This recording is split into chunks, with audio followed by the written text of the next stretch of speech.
Looking at your brochure saying these are not those that corporate time. Thank you. All right.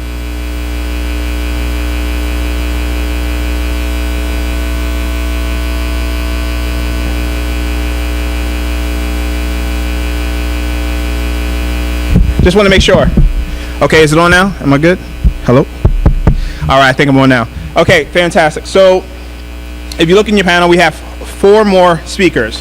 The first speaker, real excited to hear from, John Edge, who is the co-founder of DISC, which is a UK company focused on financial identification, fellow MIT Connection Science, and from Massachusetts Institute of Technology, MIT. John, please join me on the stage.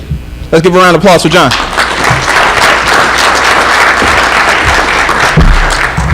Thank you. Firstly, thanks for having me here. It's great to be in a room full of people with such experience.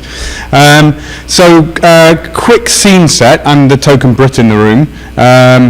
You can get on a bicycle and cycle from the Bank of England to the executive branch of the government at Whitehall in about 10 minutes down the river.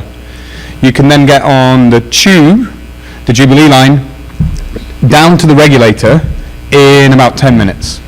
And then you can get the overland train back into Bank from Canary Wharf in about 8 minutes. So you can cover off the central bank, the regulator, and the executive branch in an afternoon. And I think this is one of the huge advantages of a small country versus what I've experienced in the US. Now, I put that in the context of we've deployed and have working today in Manchester a social welfare distribution platform that enables people who are financially underserved or don't have access to financial services to get instantaneous credit of their due social welfare balance. So it's Friday afternoon at 4 o'clock and a family has a requirement for funding for the weekend. They want to buy food. Now, this platform can allow the government to instantly credit an account with available funds.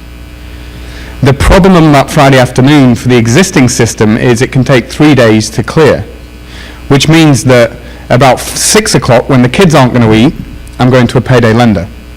77% of all payday loans in the UK are used to buy food. It's because, on having done market surveys, that people all of a sudden getting the requirement to get funds but can't get funds because the existing infrastructure for the distribution of pounds is a 3 to 5 day process. So I'm going through the problem statement first because the people with the problem don't give a rat's ass about what the technology does. They just want the problem solved. So the citizen problem, given that we're in the public sector and our role is to serve the citizen problem is, I need money, I need to buy food, I've got to wait 3 days, or I've got to go to a post office.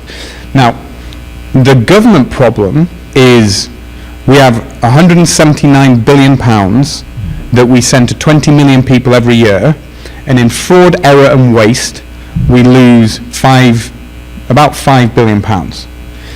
Anybody want to guess the number for what the US federal government loses a year in the distribution of social welfare? Somebody guess. No, it's not quite that big. So 137 billion. So you guys have a $137 billion problem in moving money down the supply chain of money. Now let's add on another. Is anybody from the IRS here?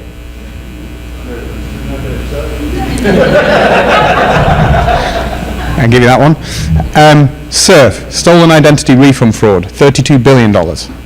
You can start adding up the supply chain of money issues in the US and you're over $200 billion pretty quickly at a federal level. So you look at the government problem, and so in 2014, I had the good fortune to have a good education and work in financial technology. This technology arrived, and I had the good fortune to be in a position to meet somebody in Mr. Cameron's office and have a conversation and say, would you like to help 5 million people get more appropriate financial services?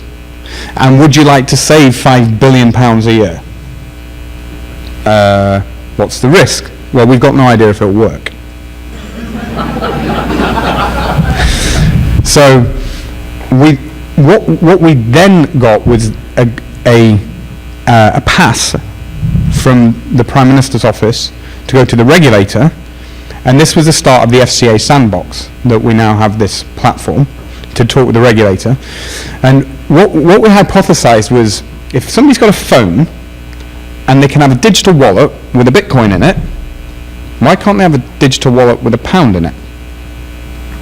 And that's what we built. Now this system is regulated, live. It's regulated as a non-bank payment service provider, and operational, and it took about 18 months to get the regulation done, bearing in mind there's the bicycle, the subway and the train to do a lot of those loops. But the end result is, it is the world's, as far as I understand, and this isn't we're wonderful, it's just, I'd say Brexit helped a lot, because Brexit scares the pants off everybody in terms of competition. So if you want to get something done, London's really good right now, because they'll do anything to try and create new business.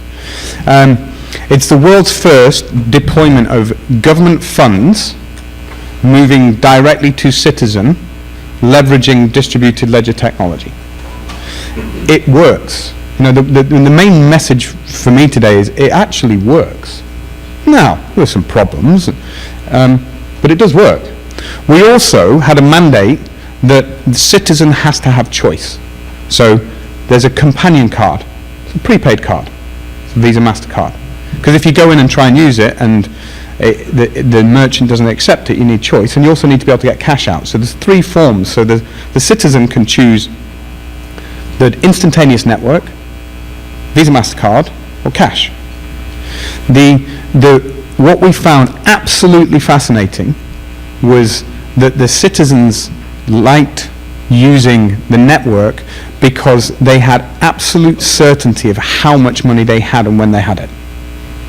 And they knew they had £11.42. That's all. The low-income budgeting is incredible. What they can't survive is shock. So on that point, in the US, the fees charged by the retail banks are $32 billion a year. Algorithms run on that Friday afternoon when money's coming in and money's going out, that they stagger it so that the money going out goes out first, so you get hit with an overdraft charge, and then the money comes in. So the entire model for retail banking, sorry for anybody from a retail bank here, but the entire model for retail banking around the world is predicated off fees now, not transaction-based fees. It's predicated off charging fees. In these new networks, it is impossible to be overdrawn. There's no concept of it. There's no concept of fees. So you're allowing financial certainty, feeless ecosystem, and the last bit, and I'll let Reuven will touch on this in a second on the digital identity piece, is it's attributed payment. You know exactly where the money's going to.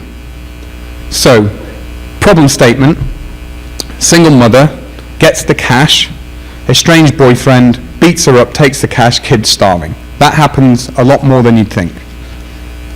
With this, it's a phone with a print on it that only works if you've got the phone, if you've got the device, and you've got the person.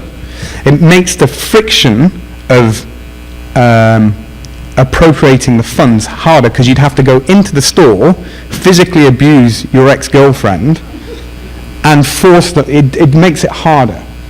So what you then have is attributed payments.